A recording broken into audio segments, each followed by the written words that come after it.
is SportsCenter. History will be written Sunday at Luzhniki Stadium in Moscow.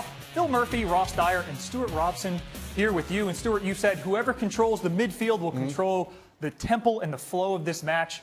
How do France and Croatia go about doing that?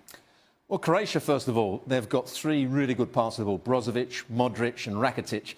They've got to try and control the game and play at their tempo. They play round pressure, they play little 1-2s, then switch the play out to their fullbacks, because that one of their fullbacks could be the spare player. I don't think they want to run forward too far, and I think Modric has to stay away from Conte.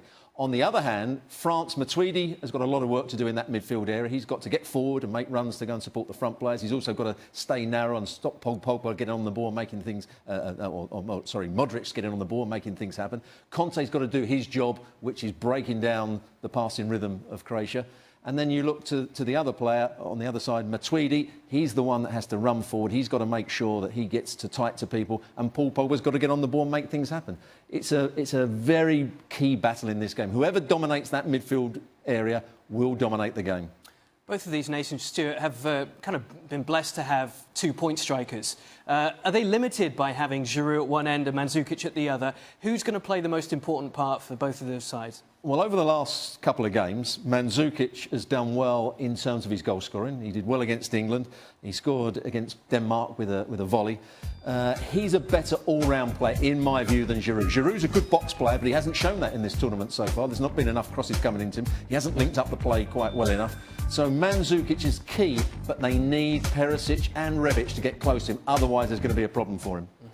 The tournament starlet, Kylian Mbappe, 19 years old, not even yet born when France lifted the trophy in 1998. Stopping him is easier said than done. How do Croatia go about doing that? Well, when he's at his most dangerous, when Croatia will be in possession of the ball, high up the field, then France win it back, and then they look to get him on the counter-attack because there's space to run in. He'll try and come in off that right-hand side to find that bit of space. Croatia have to be very aware when they're in possession that somebody's detailed to go and get tight to Mbappe and stop him making those forward runs, or you block the ball getting to him. So when the ball's on the other side of the field, don't let them switch the play out to Mbappe, who can then get a 1v1 against the defender, Strinic. So there's a couple of areas that they have to work on, but he is the one player on the field that is a match winner. Stuart, can we trouble you for a quick match prediction? You can trouble me. It's going to be France 1, Croatia 0.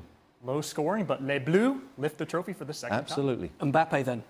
Mbappe to score. Griezmann I'm going to go with. 1-0. France, 18 wins from 20 when Griezmann scores.